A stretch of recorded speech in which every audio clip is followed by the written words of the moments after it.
आइए, dual nature of radiation का PDF दिख रहा है बच्चों? अब इसमें एक प्रकार से अब एक धारा प्रवाह, हम सारी बातें तो बोलते जा रहे हैं और आप सारी बातें समझते जाइए और कुछ बढ़िया बढ़िया चीजें हम आपको अलग से देंगे बेटा।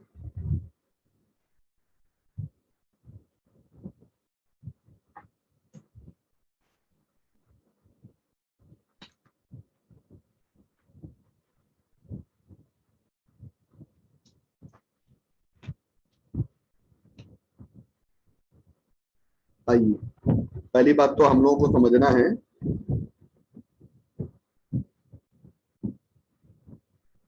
पहली बात तो बेटा हम लोगों को समझना है कि बस बेटा अभी अभी शुरू हुआ है क्लास स्टार्ट। पहली बात तो हमको ये समझना है बेटा कि इलेक्ट्रॉन का जो एमिशन होता है, एमिशन ऑफ इलेक्ट्रॉन का मतलब होता है कि हम आउटर मोस्ट ऑर्बिट के इलेक्ट्रॉन को निकालें किसी एटम से तो इजीली निकाल सकते हैं, लेकिन हम उसको कहते हैं हम लोग जब आउटर मोस्ट ऑर्बिट के इलेक्ट्रॉन को निकालते हैं ना एटम में, तो एटम की जो ऑर्बिट होती है बेटा, फर्स्ट ऑर्बिट है, सेकंड ऑर्बिट है, थर्ड ऑर्बिट है। तो हम फर्स्ट ऑर्बिट है, सेकंड ऑर्बिट है, थर्ड ऑर्बिट है ना। तो जब हम इलेक्ट्रॉन को निकालते हैं तो हमारे पास इनर मोस्ट ऑर्बिट का इलेक्ट्रॉन जब निकलेगा, आउटर मोस्ट का जब निकलेगा, तो एक बात ध्यान रखिएगा कि सबसे कम एनर्जी देनी पड़ेगी इस वाले इलेक्ट्रॉन, सबसे कम एनर्जी देनी पड़ेगी इधर वाले की, और सबसे ज्यादा एनर्जी देनी पड़ेगी आपको अंदर वाले के लिए। तो इस वाले के लिए जब इलेक्ट्रॉन हमारा आउटर मोस्ट ऑर्बिट से निकलेगा तो उसको बोलते हैं हम लोग आयोनाइजेशन एनर्जी, हम लोग इसको बोलते हैं आयोनाइजेशन एनर्जी। और जो इलेक्ट्रॉन हमारा अंदर वाली ऑर्बिट से निकलेगा, तो जो हमारा अंदर वाली ऑर्बिट से निकलेगा इलेक्ट्रॉन, उसको हम बोलते हैं बेटा, मतलब पहली बात तो हर ऑर्बिट के इलेक्ट्रॉन को निकालने के लिए जो एनर्जी की रिक्वायरमेंट है उसको हम बोलेंगे बेटा बाइंडिंग एनर्जी। तो बाइंडिंग एनर्जी का मतलब होता है किसी भी ऑर्बिट के इलेक्ट्रॉन निकल जाते हैं, और आयोनाइजेशन एनर्जी का मतलब होता है कि हमारा इलेक्ट्रॉन कहाँ से निकलता है, हमारा इलेक्ट्रॉन जो है केवल आउटर मोस्ट ऑर्बिट से निकलता है। और कोई बताएगा वर्क फंक्शन का क्या मतलब होता है? वर्क फंक्शन का मतलब होता है कि जब इलेक्ट्रॉन हमारा जो है, जब हमारा इलेक्ट्रॉन जो होता है वो हमारा कहाँ से निकलता है बेटा, सिर्फ और सिर्फ मेटल के सरफेस से। तो वर्क फंक्शन में हमारा इलेक्ट्रॉन जो होता है वो मेटल के सरफेस से निकलता है, और वर्क फंक्शन को हम डिफाइन करते हैं कि minimum amount of energy required to emit electron from metal surface. तो minimum amount of energy metal surface के लिए होती है, उसको वर्क फंक्शन कहा जाता है। इसका हम लोग सिंबल W या फाई कर देते हैं। मिनिमम वर्क फंक्शन जो होता है वो हमारा पीरियोडिक टेबल अगर हम देखेंगे तो एल्कली ग्रुप में जो हमारे एल्कली ग्रुप्स होते हैं ना, एल्कली ग्रुप्स के लिए जो है आपका वर्क फंक्शन जो होता है वो हमारा कम से कम होता है। अच्छा बेटा, हम अगर बात करेंगे सब, तो सीजियम का जो होता है वो हमारा सबसे कम होता है, तो इसीलिए मैंने यहाँ पे मार्क कर दिया है कि सीजियम का सबसे कम होता है। एंड बेटा इलेक्ट्रॉन का जो एमिशन होगा वो हमारा 3 तरह का होता है। मतलब कहने का है कि थर्मियोनिक एमिशन में हम लोग हीट एनर्जी का इस्तेमाल करेंगे, है ना।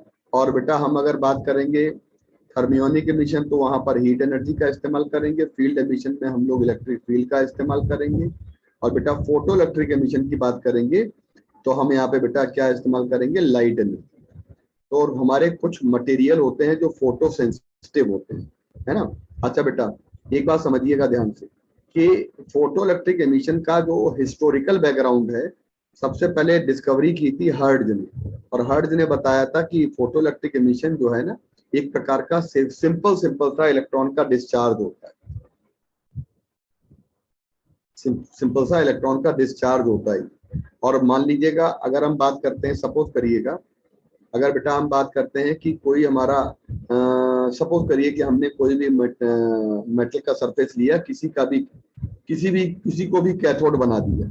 जैसे ये कैथोड होता है ना, इसको हम कैथोड कहते हैं जहां से इलेक्ट्रॉन का एमिशन होता है।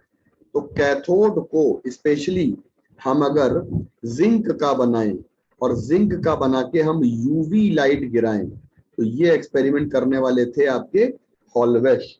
और हॉलबेस ने लिख के लिखा है, हॉलबेस के एक्सपेरिमेंट में यूवी लाइट को गिराया जाता है जिंक की शीट पर, और जब हम यूवी लाइट को गिराते हैं तो एक बात ध्यान रखिएगा कि हमारी यहाँ से यूवी लाइट गिरने से यहाँ से जो इलेक्ट्रॉन निकलते हैं इसको कहते हैं हम लोग, ये पहला एक्सपेरिमेंट हॉलबेस ने करके देखा कि अल्ट्रा वायलेट लाइट गिराएंगे और अल्ट्रा वायलेट लाइट गिरा के इलेक्ट्रॉन का एमिशन हो जाता है।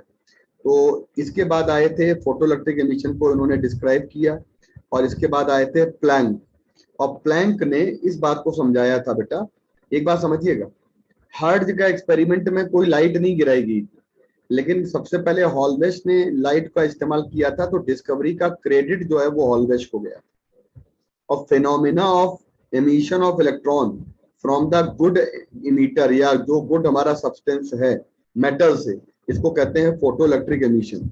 यहाँ पर एक बात बहुत बड़ी यहाँ पे है कि अगर हम फोटोइलेक्ट्रिक एमिशन में देखें तो लाइट का कौन सा कैरेक्टर आता है, तो बेटा एक समझ लीजिएगा, वेव नेचर ऑफ लाइट जो होता है ना, वेव नेचर ऑफ लाइट जो होता है ये रिफ्लेक्शन से, ये हाइगन की थ्योरी होती है, और हाइगन की थ्योरी में रिफ्लेक्शन से रिफ्रैक्शन से हम लोगों को सीखने को मिला था वेव नेचर ऑफ लाइट, मतलब रिफ्लेक्शन हो गया, रिफ्रैक्शन हो गया, डिफ्रैक्शन हो गया, पोलराइजेशन हो गया, इंटरफेरेंस हो गया, इनसे सब में वेव नेचर ऑफ लाइट आता है। और बेटा अगर हमसे कहेगा कि पार्टिकल नेचर ऑफ लाइट क्या होगा, तो अगर हम पार्टिकल नेचर की बात करेंगे तो पार्टिकल नेचर ऑफ लाइट आ जाएगा, इसमें आपका आता है फोटो इलेक्ट्रिक एमिशन, इसमें आपका आता है photo electric emission and Compton's effect. ये आपके दो फिनोमिना होते हैं, photo electric emission and Compton's effect कहते हैं, फोटो इलेक्ट्रिक एमिशन और कॉम्पटेंस इफेक्ट कहते हैं। तो फोटो इलेक्ट्रिक एमिशन और कॉम्पटेंस इफेक्ट जो होगा ये हमारा फिनोमिना पार्टिकल बिहेवियर को बताता है। तो प्लैंक ने पार्टिकल बिहेवियर ऑफ फोटोन समझाया था। प्लैंक ने सबसे पहली बात बताई थी कि सोर्स से जो हमारी लाइट चलती है, वो लाइट हमारी किसके फॉर्म में चलती है, सोर्स से जो हमारी लाइट चलती है वो लाइट हमारी किसके फॉर्म में चलती है, सोर्स से हमारी लाइट चलती है in the form of photon. और बेटा जो लाइट वेव होती है ना, ये फोटोन के फॉर्म में चलेगी। फोटोन एक क्वांटा है, एक एनर्जी का पैकेट है, फोटोन हमारा क्वांटा है और एक एनर्जी का पैकेट है। Energy of each packet is definite और उसको कहते हैं एच न्यू। एच होता है प्लैंक कांस्टेंट और इसकी डायमेंशन होती है एंगुलर मोमेंटम की जैसी, और हम लोग इसको कहते हैं H C by lambda naught, less C by lambda. बेटा एक बात याद रखिएगा, न्यू की जगह पर सी बाई लैम्डा का इस्तेमाल किया जा सकता है। बेटा एक बात याद रखिएगा, यहाँ पे बहुत बड़ी बात है यहाँ पे कि हम लोग इलेक्ट्रोमैग्नेटिक वेव और मैकेनिकल वेव में इन फॉर्मूले को अच्छे से लर्न कर लें। कौन सा होता है जिसमें स्पीड ऑफ लाइट से वेव चलती है, इलेक्ट्रोमैग्नेटिक वेव। मैकेनिकल वेव में लाइट की स्पीड जो वेव की स्पीड होती है वो लाइट से कम होती है। बेटा याद रखिएगा, फोटोन जो होता है वो ऐसा पार्टिकल होता है जिसका कोई चार्ज नहीं होता है और कोई मास नहीं होता, इसका रेस्ट मास जो होता है वो 0 है।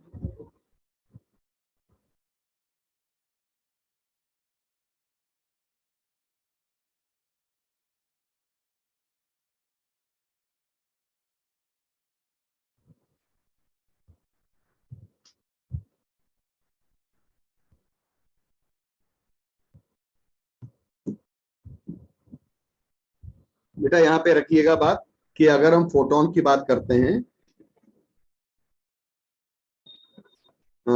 Rest mass of photon is 0 but kinetic mass of photon is according to. देखो बेटा, काइनेटिक मास फोटोन का निकालने के लिए जरा कॉन्सेप्ट समझिएगा। आइंस्टीन कहते हैं कि mc स्क्वायर का कॉन्सेप्ट जो होता है, ये कोई भी मास लाइट की स्पीड से अगर चलेगा तो कितनी एनर्जी रखेगा, mc स्क्वायर। और हमारा जो बेटा समझिएगा, जो प्लैंक थे उन्होंने उस पार्टिकल को कहा था कि जो पार्टिकल हमारा ऐसा पार्टिकल जो पार्टिकल हमारा बेटा लाइट की स्पीड से चलता है उस पार्टिकल को कहते हैं फोटोन, राइट। तो photon is only the particle, जो पार्टिकल हमारा जो है लाइट की स्पीड से चलने वाला पार्टिकल है। तो अब बात हमारे आइंस्टीन भी कर रहे थे फोटोन के बारे में, लेकिन नाम नहीं ले रहे थे। आइंस्टीन ने जनरल बात बताई थी और प्लैंक ने जो बात बताई थी वो केवल फोटोन के लिए बताई थी। इसका मतलब जानते हैं कि हम m इक्वल टू नोट कर सकते हैं H nu by C square. ये काइनेटिक मास हमारा फोटोन का आ गया।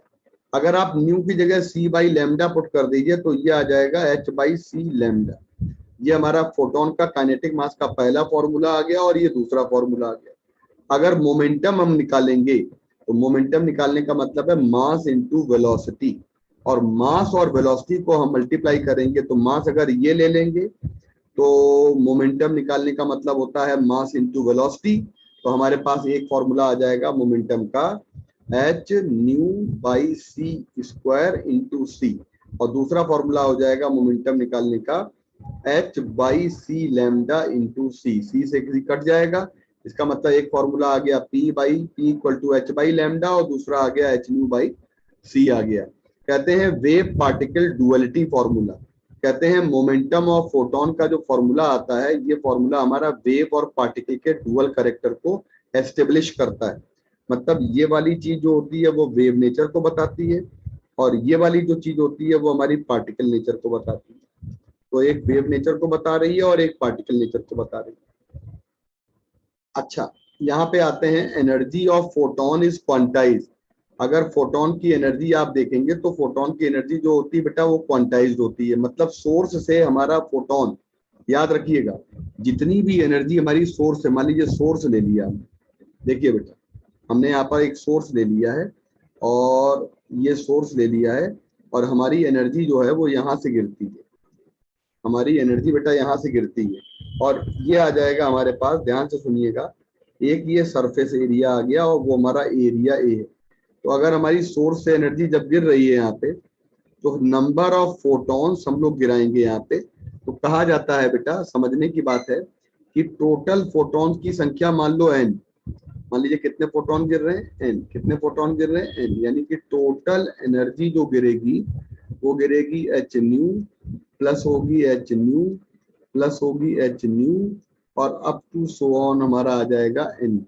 इसका मतलब है टोटल एनर्जी जो आएगी वो हमारी आ जाएगी एन एच न्यू, राइट। अच्छा बेटा, यहाँ से नंबर ऑफ फोटोन निकालिए तो वो आ जाएगा total energy divided by energy of one packet, one photon. अच्छा, अगर आपसे कोई कहे नंबर ऑफ फोटोन पर सेकंड निकालिए, तो नंबर ऑफ फोटोन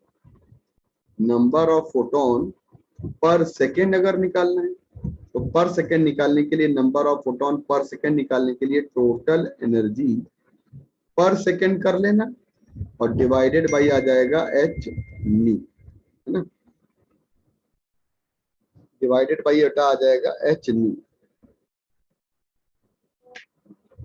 तो बेटा एक बात समझ लीजिएगा, ये एक फोटोन की एनर्जी है और ये हमारी टोटल हमारी एनर्जी है। और बेटा इसको हम लोग कहते हैं, टोटल एनर्जी पर सेकंड को कहते हैं कभी कभी पावर।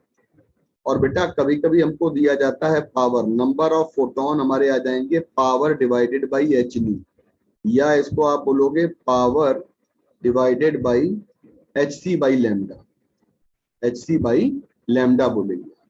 बच्चों एक बात तो क्लियर हो गई यहाँ पे। अब हम जरा आपको एक चीज नई ऐड करके बताते हैं, ये समझ में आ गया सारे बच्चों को, बताइए आ गया समझ में। अगर फोटोन, वाई वाई टाइप कर दीजिए समझ में अगर आ गया है तो हम आगे बढ़ जाएं।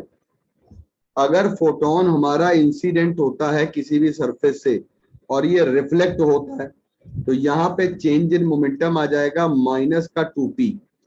और p अगर हम ले लें बेटा, याद रखिएगा सारे बच्चे, हम लोगों को पता है कि एनर्जी का फॉर्मूला होता है एच सी बाई लैम्डा, और आपको पता है ये क्या हो जाएगा, ये वाली जो वैल्यू हो जाएगी वो p हो जाएगी। तो E इक्वल टू हो जाएगा p इंटू सी, और मोमेंटम का फॉर्मूला आ जाएगा E डिवाइडेड बाई सी। और अगर हम मोमेंटम यहाँ रखेंगे तो यहाँ पे आएगा E बाई सी और यहाँ पे आएगा E बाई सी। यानी कि किसी भी सरफेस पे हम कोई भी फोटोन गिराएं और वो रिफ्लेक्ट होकर आए तो मोमेंटम का चेंज आ जाएगा -2E/c। ये कितने बच्चों को समझ में आ गया भैया, E/c। और याद रखिएगा यहाँ पे हमने एक ऐसा ऐसा काम किया है,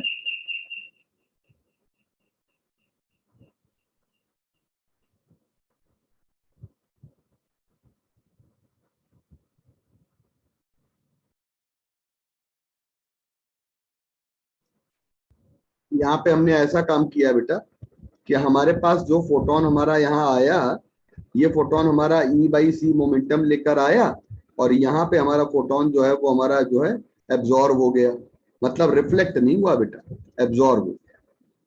और ये फोटोन हमारा क्या हो गया, एब्जॉर्ब। आप बताइए कि इनिशियल मोमेंटम कितना आ जाएगा। इनिशियल मोमेंटम आ जाएगा E/c और फाइनल मोमेंटम हमारा 0 हो जाएगा। इनिशियल मोमेंटम E/c आ जाएगा और फाइनल मोमेंटम हमारा 0 हो जाएगा। आ गया। इसका मतलब जानते हैं बच्चों, यहाँ पे चेंज इन मोमेंटम अगर निकालेंगे तो यहाँ पे चेंज इन मोमेंटम आ जाएगा हमारे पास 0 माइनस E/c। ठीक। अच्छा, आपको पता है change in momentum upon rate निकालें तो चेंज इन मोमेंटम टाइम निकालें तो बेटा कितना आ जाएगा, 2E upon C into delta T. तो बच्चों इसको कहते हैं, ये वाला जो टर्म हो जाएगा ये पावर बन जाएगा, एनर्जी पर यूनिट टाइम, और ये 2P/c आ जाएगा। और इसको कहते हैं हम लोग क्या, इसको कहते हैं बेटा मोमेंटम का रेट ऑफ चेंज। इसको फोर्स अप्लाइड कहते हैं और फोर्स अप्लाइड हमेशा 2 इंटू पावर अपॉन C आ जाए। और बेटा F अपॉन एरिया अगर कर देंगे हम लोग तो 2 इंटू P/c इंटू एरिया, नीचे से एरिया आ जाए।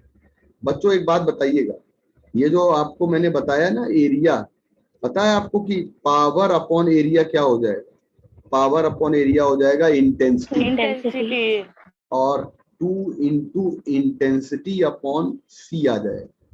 तो कभी कभी ये इसको कहते हैं रेडिएशन प्रेशर।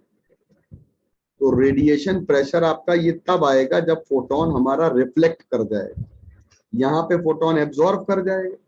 तो यहाँ पे हम लोग delta P upon delta T करेंगे तो ये आएगा E/c डेल्टा T, और इसको बोलेंगे पावर अपॉन C, और ये आ जाएगा फोर्स बराबर P डिवाइडेड बाई C, और F अपॉन A जो हो जाएगा वो हमारा पावर अपॉन एरिया, बेटा ये आ जाएगा I/c। तो बिल्कुल फ्रिक्वेंटली लर्न कर लो। कोई ऐसा अगर हमारा केस आएगा जिस केस में हमारे पास मोमेंटम, इस केस में हमारे पास मोमेंटम हमारा वापस आ रहा होगा, पार्टिकल जब वापस आ रहा होगा उस केस में तो ये फॉर्मूला आ जाएगा, बाकी वाले केस में ये वाला आ जाएगा। इसको कहते हैं डुअल नेचर ऑफ रेडिएशन।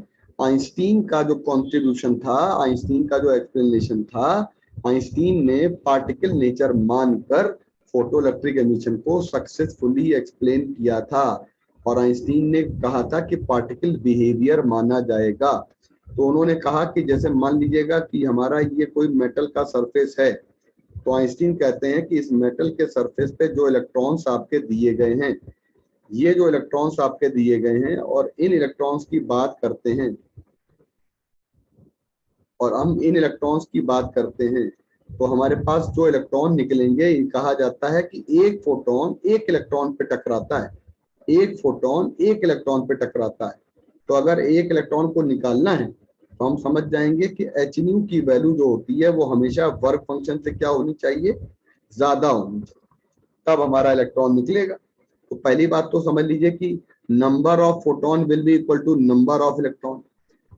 मतलब आइंस्टीन ने law of conservation of energy इस्तेमाल किया था और नंबर ऑफ फोटोन और नंबर ऑफ इलेक्ट्रॉन हमारे बिल्कुल इक्वल हो जाएंगे। आइंस्टीन कहते थे जितनी एनर्जी फोटोन की है ये वाली, ये एक तो W के फॉर्म में खर्च हो जाएगी और बची हुई एनर्जी हमारी काइनेटिक के फॉर्म में आ जाएगी।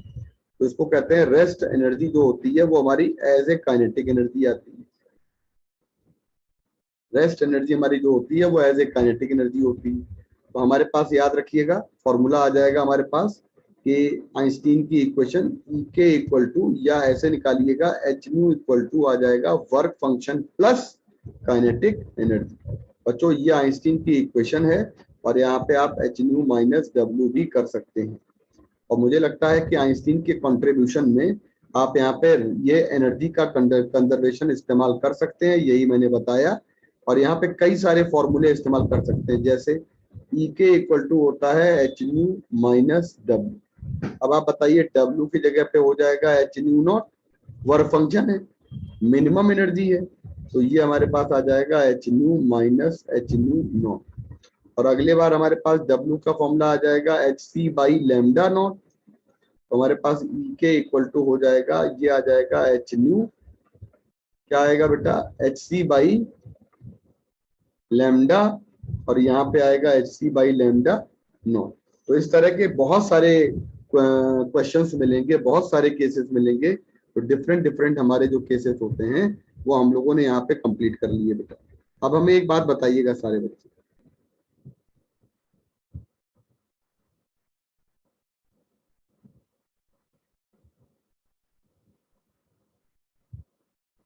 बताइए बेटा, डन?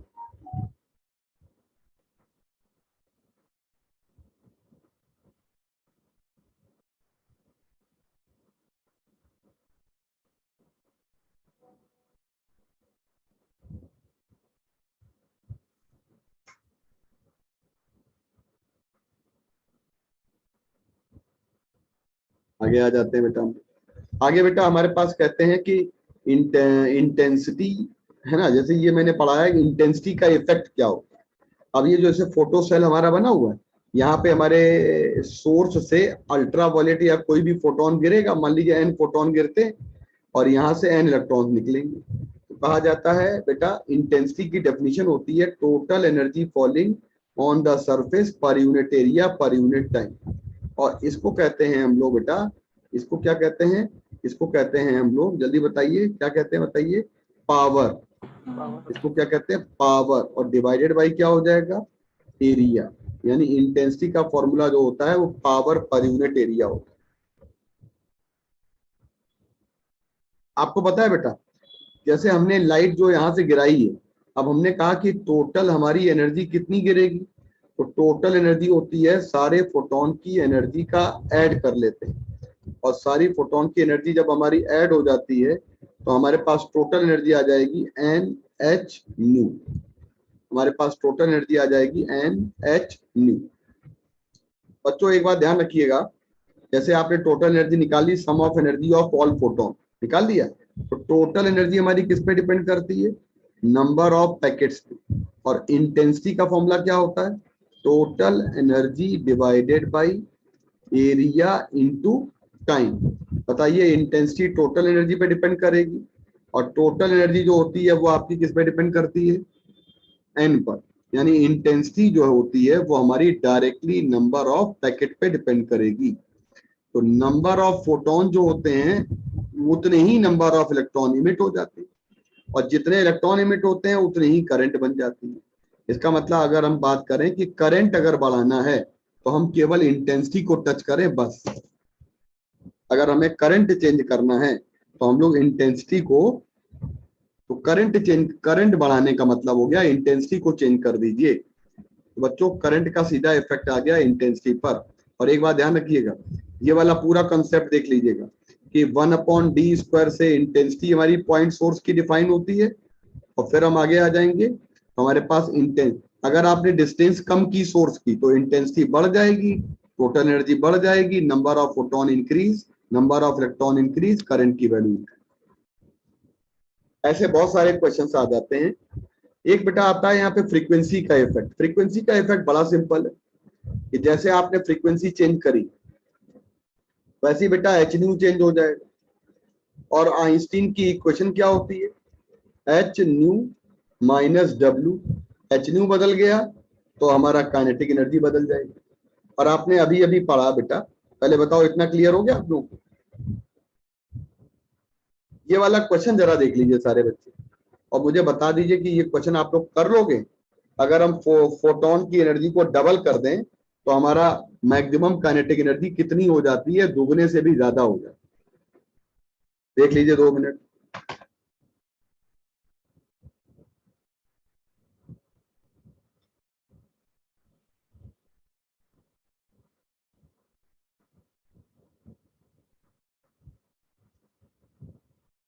बच्चों मेरी आवाज आ रही है?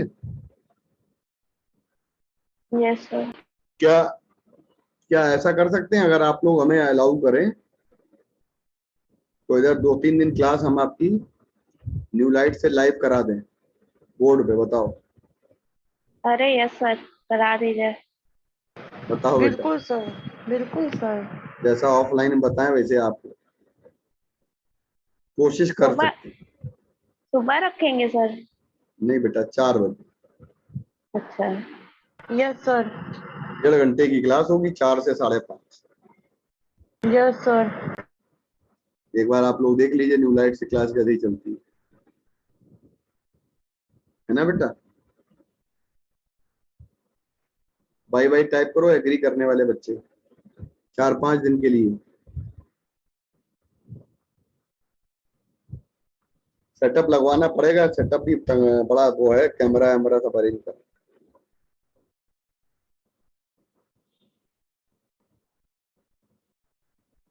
ठीक है, आप लोगों ने कह दिया है, तो अब जो है तो जुगाड़ करते हैं। कल हम जो है न्यू लाइट के, एक्चुअली न्यू लाइट की जो क्लास है ना बेटा बच्चों, यस सर। मतलब मैं ऑफलाइन पढ़ाते पढ़ाते आपको वहीं से लाइव कर, ये है, यस सर। ठीक है। तो दोनों बातें आप लोगों को दिख जाएंगी वहां कैसे। नहीं नहीं, घर में बैठ के पढ़ो आराम से। हाँ, एक ही बात है ना अमित। देखो 2-3 दिन क्या होता है, कैसे होता है। चलो बेटा, ये वाला क्वेश्चन आप लोग करिए, बाय बाय टाइप कर दीजिए, डन हो गया तो आगे बढ़ गए।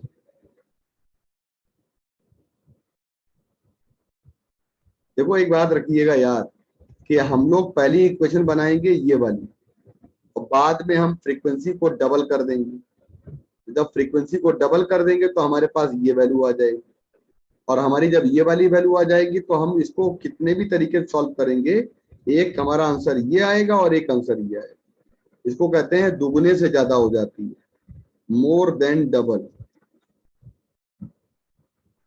हमारी जो मोर देन डबल हो जाती है, हमारी दुगने से ज्यादा आ जाती है।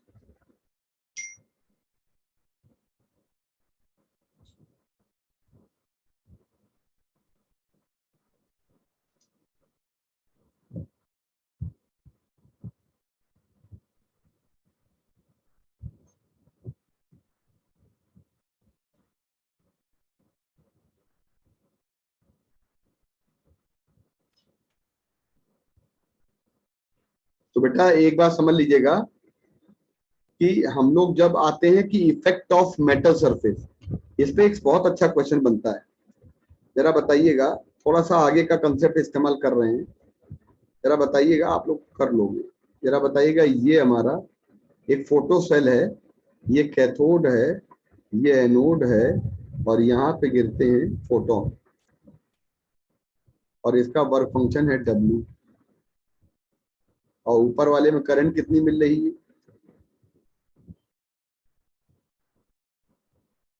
ऊपर वाले में करंट कितनी मिल रही है? I1 करंट मिल रही है, I1। और अगले वाले केस में क्या किया है, एच न्यू ले लिया, एच न्यू ले लिया, और ये आ जाएगा आपके पास बेटा ये वाला केस। मतलब यहाँ पे हमने वर्क फंक्शन को बदल दिया। तो कोई बच्चा बता सकता है कि इसमें करंट और इसमें करंट, बताइए, इसमें करंट I2 है और इसमें करंट हमारी, तो मेरे बताइएगा यहाँ पे।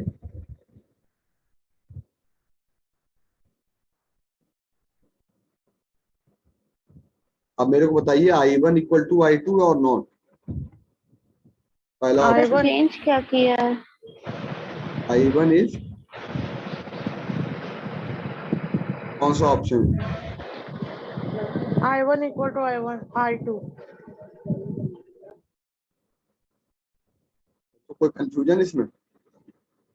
No sir. क्योंकि हमसे कहा जाएगा कोई और चीज चेंज नहीं करी है, और जब हमने कोई और चीज चेंज नहीं करी है तो I1 must be equal to I2।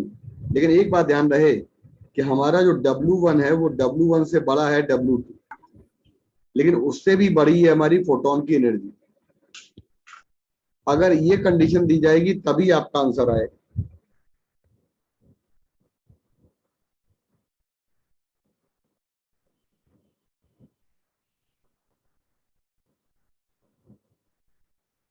कर दीजिए जल्दी से।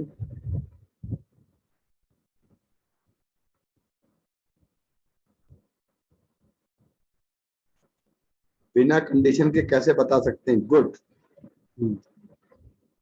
अब ये एक बच्चे ने हमसे बोला बच्चों कि कंडीशन कौन सी होनी चाहिए, समझना मेरी बात। इसका मतलब कि यहां पर H new is greater than W1 होगा और यहां पर H new is greater than W2 होगा, तब हमारा फोटोन निकल रहा होगा, इलेक्ट्रॉन निकल रहा होगा और हमारे यहाँ पे करंट बनती होगी। तो हम अगर ये कह दें, जब तक हम ये कंडीशन नहीं देंगे आपको, तब तक आप ये बात कह नहीं सकते। बोलो बच्चों, डन? Yes, sir. अच्छा बेटा आ जाइए। टाइम का कोई इफेक्ट नहीं होता है कि फोटोइलेक्ट्रिक एमिशन हमारा इंस्टेंटेनियस होता है। और फोटोइलेक्ट्रिक इफेक्ट एक्सपेरिमेंट में हमारे पास जो भी करंट बनती है यहाँ पे, ये करंट हमारी फोटो करंट हमारी नंबर 1। पहले तो हमने ये वाला लिया एनोड प्लेट और एनोड प्लेट का पोटेंशियल है Vp। तो सबसे पहले हमने क्या किया है, प्लेट को हमने 0 पोटेंशियल पे रख लिया है। मतलब हमने ये किया है, Vp की वैल्यू अगर 0 है तो Ip की वैल्यू जो होगी वो हमारी 0 नहीं होगी, मिनिमम होता है। Ip is minimum. क्यों? क्योंकि Ip की वैल्यू 0 तब होती है जब हमारा ओमिक सर्किट होता है।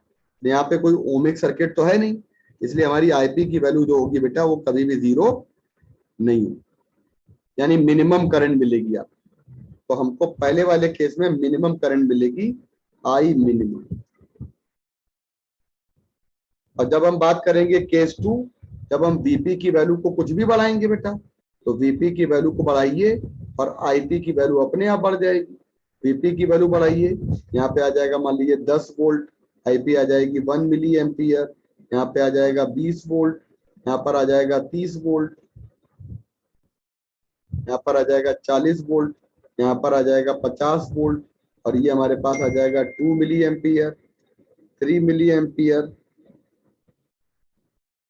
और बेटा ये हमारे पास आ जाएगा 4 मिली एम्पियर, 5 मिली एम्पियर, ये आ जाएगा। बच्चों हमने यहाँ पे ये देखा कि करंट हमारी जो होती है स्टार्टिंग में तो बढ़ेगी और फिर हो सकता है कि 50 वोल्ट के बाद 5 मिली एम्पियर के बाद कांस्टेंट हो जाए, 60 वोल्ट पे सेम रहेगी।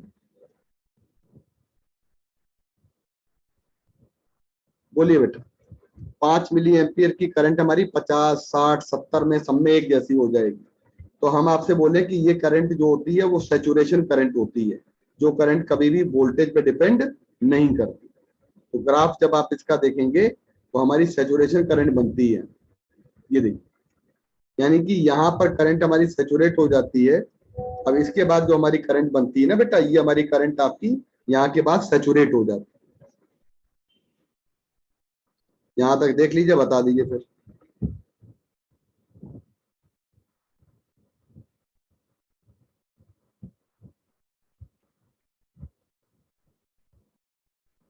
बेटा हम एक काम करते हैं, एक बार एक काम करते हैं, यहाँ पे केस नंबर 2 हो गया, केस नंबर 3 हो गया। केस नंबर 1 में क्या था? केस नंबर 1 में मिनिमम करंट थी।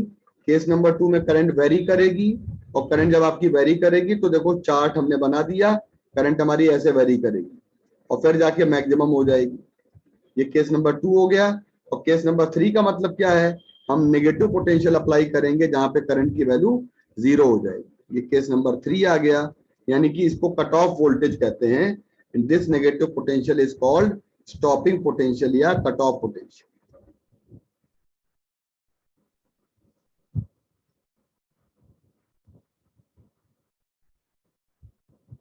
तो बेटा जिस समय हम पोटेंशियल को 0 लगाते हैं, माइनस में लगाते हैं, उस समय करंट की वैल्यू 0 हो जाती है। ये कंडीशन हमारी है। तो बेटा याद रखिएगा, जिस समय स्टॉपिंग पोटेंशियल लगा रहे होंगे तो उस समय हमारी इलेक्ट्रॉन की मैक्सिमम काइनेटिक एनर्जी जो होगी वो हमेशा वर्क डन के इक्वल होगी और जो भी वर्क डन अगेंस्ट किया जाएगा हमारा। एक बात ध्यान रखिएगा, स्टॉपिंग पोटेंशियल क्या होता है? अगर इस प्लेट को हम माइनस पोटेंशियल देने लगेंगे तो ये इलेक्ट्रॉन मैक्सिमम काइनेटिक एनर्जी का पीछे चला जाएगा, भाग जाएगा। इसको हम मैक्सिमम काइनेटिक एनर्जी के इलेक्ट्रॉन को बैक कर देंगे। और कितना वर्क करेंगे? जितनी मैक्सिमम काइनेटिक एनर्जी है। इसका मतलब maximum kinetic energy equal to work done. Work done क्या हो जाएगा, ईबीसी।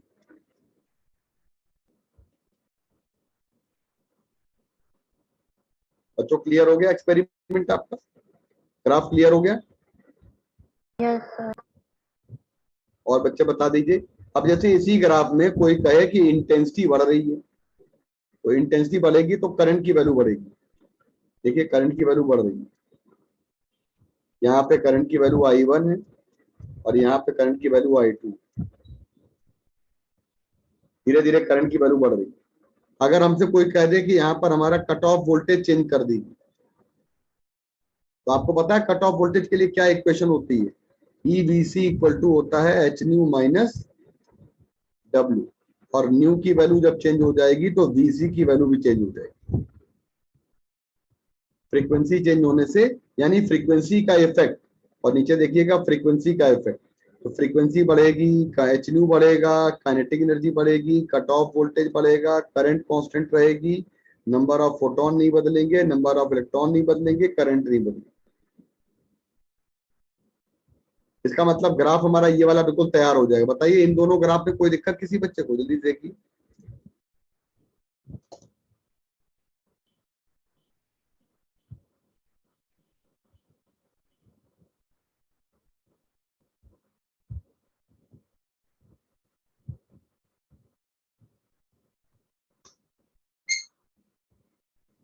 एनी प्रॉब्लम बेटा इन दोनों ग्राफ में? नो मतलब आप ही समझ लीजिएगा कि हम लोग एक ग्राफ बना सकते हैं कि करंट का इंटेंसिटी के साथ, या हम नंबर ऑफ इलेक्ट्रॉन का बना सकते हैं, तो number of photon, number of electron और करंट की वैल्यू क्या होती है, इंटेंसिटी के प्रोपोर्शनल होती है।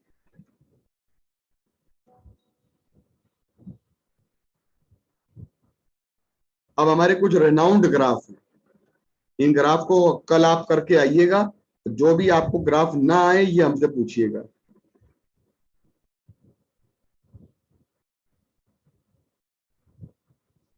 ठीक है बच्चों, इसमें हमने कॉम्पटन इफेक्ट वगैरह है वो हमने अभी नहीं बताया है, हम आपको बताएंगे। एक बात समझ लीजिएगा, कभी भी आपका फोटोन की एनर्जी निकालने का जो बेस्ट फॉर्मूला होता है, वो हमारा बेस्ट फॉर्मूला होता है 1,2,3,7,5 डिवाइडेड बाई होता है लैम्डा नॉट, और लैम्डा नॉट रहेगा एंगस्ट्रॉम में, और आंसर आएगा इलेक्ट्रॉन को। ये सबसे बढ़िया फॉर्मूला। और इसके पहले काइनेटिक एनर्जी इक्वल टू, बेटा यहाँ पे हम बात करेंगे ना नॉट फॉर काइनेटिक एनर्जी, यानी कि फोटोन की एनर्जी की बात करेंगे। अगर हम बेटा इसको मैंने आपको बताया भी था, चाहे इसको वर्क फंक्शन ले लो, ये बदलेगा नहीं। एक ये देखो हमने क्या कहा है कि find the maximum and minimum wavelength के करस्पॉन्डिंग एनर्जी बताइए। तो विजिबल लाइट की ये मिनिमम वेवलेंथ होती है, और विजिबल लाइट की ये वाली होती है 7000, आपकी होती है मैक्सिमम वेवलेंथ। तो बेटा अगर आपको इसकी एनर्जी निकालनी है तो 1,2,3,7,5 डिवाइडेड बाई 4000 कर लेंगे, है ना। यहाँ पे चाहो तो ये लैम्डा नॉट हटा सकते हो, हाँ। और अगर बेटा हम बात करें यहाँ पे कि अगर हमें ये 3 पॉइंट समथिंग मिले, और अगर यहाँ पे बात करें तो 1,2,3,7,5 डिवाइडेड बाई 5 कितना आ जाएगा, 7,000 आ जाएगा, और 7,000 से डिवाइड करो कितना आ जाएगा, लगभग 1.6 इलेक्ट्रॉन वोल्ट आ गया बेटा। तो आप लोग क्या करोगे आज आपका होमवर्क क्या है बच्चों? आज आपका होमवर्क ये है कि सारे तरह के ग्राफ देखेंगे, और ग्राफ के बाद फिर हम आपको ग्राफ के आगे यहाँ से पढ़ाएंगे हम आपको कॉम्पटन से। तो कॉम्पटन इफेक्ट से हम आपको डी ब्रोगली तक ले जाएंगे कल वाली क्लास में, लेकिन आप कॉम्पटन इफेक्ट के पहले वाला पार्ट पूरा का पूरा अपना तैयार करिएगा। और ये हम आपको बेटा पीडीएफ दिए दे रहे हैं तुरंत, और जहां पे कोई अगर ये पूरा पीडीएफ हम आपके सामने दिए दे रहे हैं।